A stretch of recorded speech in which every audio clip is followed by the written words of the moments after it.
Welcome to another episode of Podcast G. I'm your host, Galwa Kair. First and foremost, I want to express my gratitude and appreciation to our first guest, Nyarot Peter Tujo. She was the first guest on our first episode, episode number 1.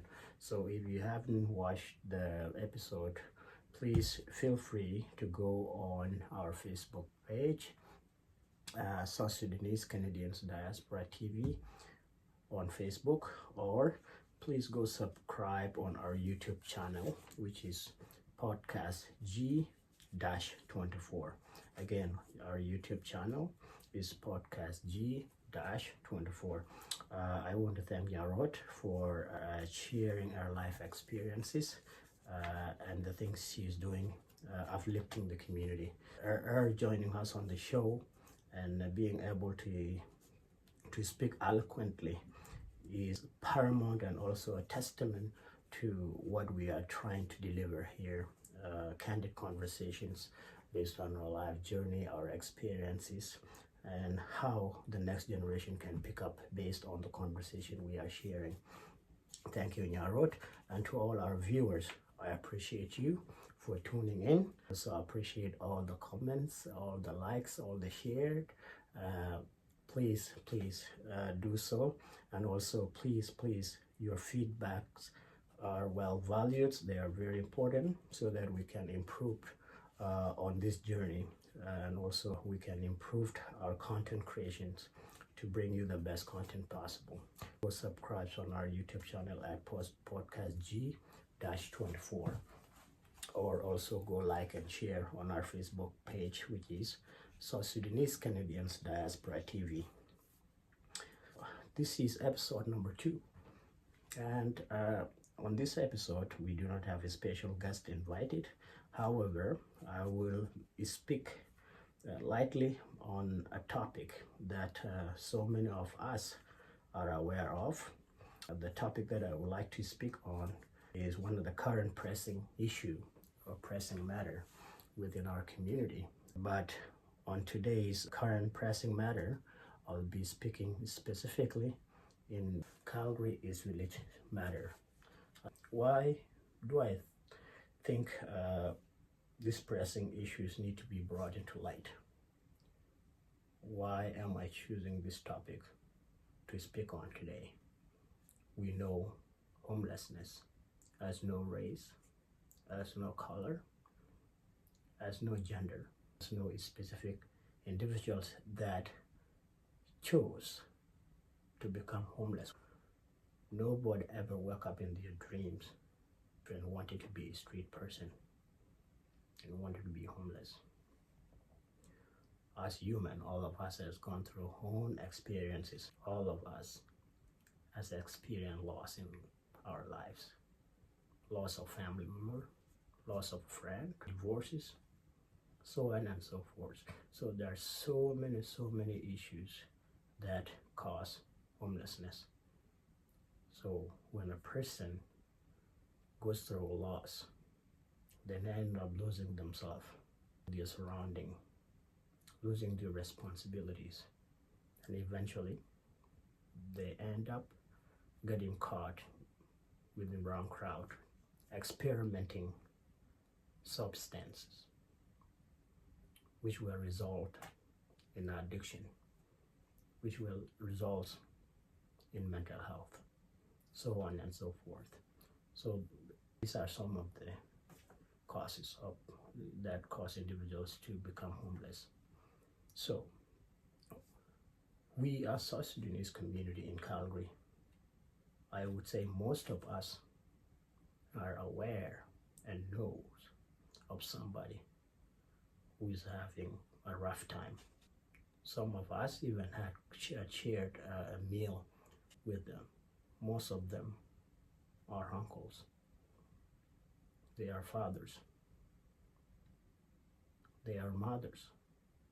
They are sisters. They are aunts, and so on and so forth. So majority of these individuals, they are family relatives. But I'm not here to cast blames. even myself. I have those that are very near and heart and close to my family that are wandering around in East Village. Am I capable of helping them? I'm not sure. But we all know for a fact that when a person is in need of support, so that support is provided unless they are ready to access that support. When they are ready to seek for help, there are numerous resources out there that they can access. However, I'm not here to explain that. I'm here to come to you, our church leaders. I'm here to speak to you, our church-based community. I'm here to speak to you as someone who believes in the teachings and the will of God. Majority of us knows the value of the church, the teaching of the Bible, the teaching of the gospel. So we are here in this Christmas time, approaching Christmas. But outside, members of our community are struggling, walking in the blizzard without having a place to go. Some goes during the entire day, not having any food or water to drink. And in these severe weather conditions, all of us know where these individuals ended up when things are tough and they can't keep moving. When we hear bad news, we start to finger point to the community. The community is not doing anything. The community is bad. The leaders are not doing anything. They're just talking. Who is the community? The community is you. The community is you, the dad. Today, in this short video, I have a suggestion that I'm going to throw out there. And the suggestion is very simple. You don't need a community leader to implement it. All you need is yourself. And go for a ride. Go for a drive. Just go for a drive in downtown. It could be prior to the Christmas Eve, Christmas Day, New Year's. Just take your kids for a quick drive in downtown. Bring with you box of Timbits, box of donuts, coffee. Then give it. Engage in conversations. That's what I'm throwing out, is start as a family. Now, another suggestion is for our church groups. We have so many churches in the city of Calgary. Great pastors, community leaders as well. Most of them, I respect them, each individually, and what they bring to what they bring to the table. Also, I'm not calling you out, but I would like to mention your names because I know most of you personally. Some I know their faces, but I've never had an opportunity to engage in conversation with them. But majority of them, I've had privilege of receiving biblical messages from them, preach in front of me. I visited their churches. I will mention your names because of the deep respect that I have for you, and also my appreciation to you, to the dedication that you give to your congregation in terms of preaching the good news of gospel. First, I know Pastor Kenny. I know Pastor Joseph Neal. I know Pastor Gabriel. I know Pastor Moses. I know Pastor Lino. I know Pastor Bohr. I know Head Deaconess Martha. I know Pastor Thomas Toot. I know Pastor Dr. Jal. which I never had the privilege to exchange word with him, and his lovely wife, Dr. Akir, which I know she's doing a tremendous work in the community with her foundation, and also as the preacher in the church. And a good friend of mine who just recently got ordained as a pastor.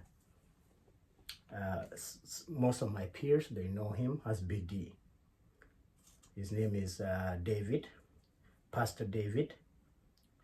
Your dad must be very proud, my brother. Congratulations. So there are so many pastors out there that I might have forgotten and I'm not aware of. So I'm calling the names of these pastors so they can hear my message, and hopefully in this festive season their churches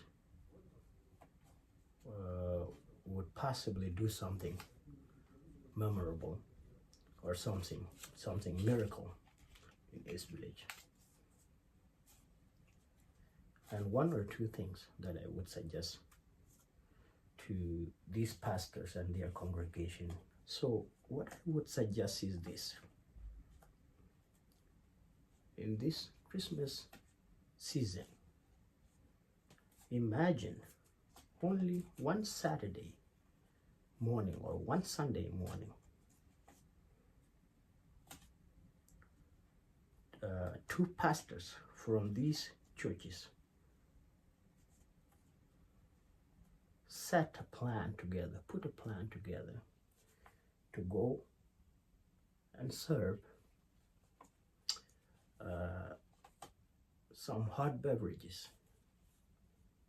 to these of our members that are struggling in downtown. So let's say Pastor Kenny and Pastor Joseph Nial put this plan together, and this plan would only take 2 hours. Put this plan together, delegate their members of their choirs, 5 members from Pastor Joseph's church, 5 members from Pastor Kenny's church, and I forgot Pastor Justin too, with Pastor Kenny together. So they delegate 5 members from each church one Sunday morning before your services start, and simply to go serve hot coffee or tea. Simply by serving this coffee and tea, you engage these members into conversations. And these individuals, these members, can you imagine sharing coffee with them, serving coffee to them, and engaging with them in your own mother tongue dialect? Let's use Pastor Joseph Nial for example. If one of the East Village community members happened to be a Noor, Pastor Joseph Nial would engage with him or her in Toknath, the Noor language, Noor dialect. Hello, Male, Mugwa. Jonathan, anything. So they can go on, conduct their conversations in their own mother tongues. Same with Pastor Kenny. There will likely somebody is speaking Bari. I'm sorry, Pastor Kenny, I'm not sure if you are Bari. Pastor Kenny would engage with that individual with Bari language. The same goes if Pastor Lino and Pastor Moses plan the next day, the next visit. Again, Pastor Lino would engage with somebody that happened to be member of the Dinka community, in Tongmanjang, the same as Pastor Moses. So I'm giving this suggestion. I know time is very important. I'm giving these suggestions specifically to the pastors because of the congregations groups they have got. It doesn't have to be pastors, a pastor going, because I do know that pastor have extra job there they attend to. Could be an evangelist, Dr. Akir or Dr. Jal would delegate Pastor David. The same to Deaconess Martha would delegate maybe Pastor Thomas too, so on and so forth. So why is this important, ladies and gentlemen? You know, when someone speaks your mother tongue and dialect, even if you lost hope, your sense of pride, if you lost hope and somebody is serving you or giving you something and you engage in the mother tongue, you start to reminisce, your thought process, you reflect back. These people, they are not bad. So they just need some silent support, and this could be another way, another alternative. Pastors, I can assure you, within those conversations, you would put together a report, or in human services, what we call the need assessment. And one of these individuals would open up to you and ask for your contact. And once they ask for your contact, I can guarantee you that if you invite them to attend one of your service, they will show up. One may have challenges to find transportations, but we have so many services out there that would provide their need transportation. Somebody, for example, somebody like GAR as an organization that will provide bus tickets. So if Pastor Lino give his contact to one of the members, Pastor Lino said, you know what, this is my phone number. I would like to invite you to come this Sunday to our church. The person will make excuse that, oh no, I do not have transportation to get there. Oh no, I do not have clean attires, clean clothes to get to church, to go to church. And Pastor Lino would say, no, leave that up to me. If it is a matter of transportation or better clothing, leave that up to me. Why don't you give me a call this Friday, or give me a call on Saturday? This is my phone number. I have extra jeans, or my wife have extra jacket that she's not using. Give me a call and I'll have these drop off to you. And Pastor Lino will reach out to somebody like Amos Kaur. Yes, Pastor, I have an individual that would like to attend my church service, but he does not have the means to get to my church. Can you help me with bus tickets so that this member can come and attend to the church? Yes, Pastor. Amos Kaur would arrange with Pastor Lino where to meet this person. I can assure you this person will show up. And pastors, I can assure you that any of these members in East Village by this springtime would become members of your church, a regular member. And this is how need assessment is built. And pastors, you could be the bridge to reconnect these parents, to establish communication with their children. You could be the bridge. Of course, these things do not happen in one day. They take time. With people that are struggling with addiction and mental health, you gotta work on building healthy relationships. Trusting you is a process. Pastors, I'm sharing this with you because I feel the need for you to step in. Pastors, I'm calling you, I'm reaching out, I'm crying your names out loud because you are holding the biblical teachings. This is not a challenge. This is just a thought process. This is just a food for thought. I'm just throwing it out there. One of you will take one or two of these suggestions. One of you may even go further. So I've said a lot, but I hope my message got across. I hope it will not all fall in deaf ears, and I hope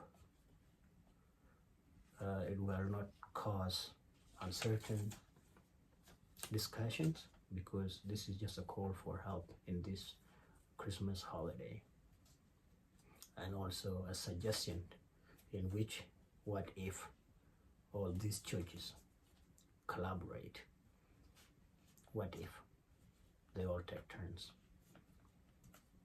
We know the impact that the church has played in our individual lives. We know the impact that the church is still continuing to do. We have the human capital. We have good numbers of people with great experiences, great skill sets, are well qualified to do so many things. But as the saying goes, one hand cannot clap. I hope and also look forward to seeing one or two of these pastors serving 2 cups of coffees to one or two of our community members. I look forward to your feedback on this message, and I know for sure if this initiative is tried, it will make significant change, and the outcome will be amazing. They say the path to heaven is very narrowed, but I do believe, according to Jesus' teaching, there are several ways to increase our stocks in heaven. Time is the greatest asset of humankind, because with time you plan. With plan, you put value on certain things, and the outcome to that value that you invest your time in, it sure does materialize into something positive. But I believe there are ears out there that are listening. I believe some of you that are already doing fantastic things will continue doing even better. Let's only not look into one direction to rescue our community. Let's look into other avenues that can bring all of us together. This is my message today, and this is the current pressing matter I would like to bring into your attention. I thank you all, and I look forward to seeing you in the next episode of Podcast G. I am Galwa Kair. Stay blessed. Happy holidays.